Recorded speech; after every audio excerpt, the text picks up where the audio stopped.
आणखी एक महत्त्वाची बातमी, सध्या काहींना उद्योग नाहीयेत, उगाचच वाद घालत बसतात अशा शब्दात हिंदी सक्तीवरून अजित पवारांनी राज ठाकरेंना टोला लगावलाय।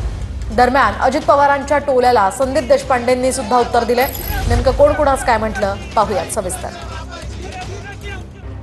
महाराष्ट्रात राहायचं असेल तर त्याला मराठी आलंच पाहिजे। त्याचबरोबर भारतामध्ये अनेक राज्यांच्या मध्ये हिंदी पण चालतं। काही जण म्हणतात ती राष्ट्रभाषा आहे, पण त्याच्यावर वाद आहे। मला त्या वादात शिरायचं नाही।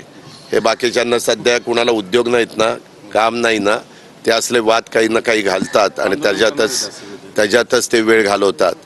आणि इंग्रजी ही जगात बहुतेक देशामध्ये चालते, त्याच्यामुळं ती पण भाषा आली पाहिजे। अशा तिन्ही भाषेला महत्त्व आहे, पण शेवटी आपली स्वतःची मातृभाषा तिला नंबर 1चं स्थान आहे। अजित पवार साहेबांना वाटत असेल की राष्ट्रभाषा हिंदी आहे, तर मला असं वाटतं परत पहिलीपासून त्यांनी धडे घेतले पाहिजे, कारण मुख्यमंत्र्यांनी शाळेत पुन्हा पाठवलं पाहिजे।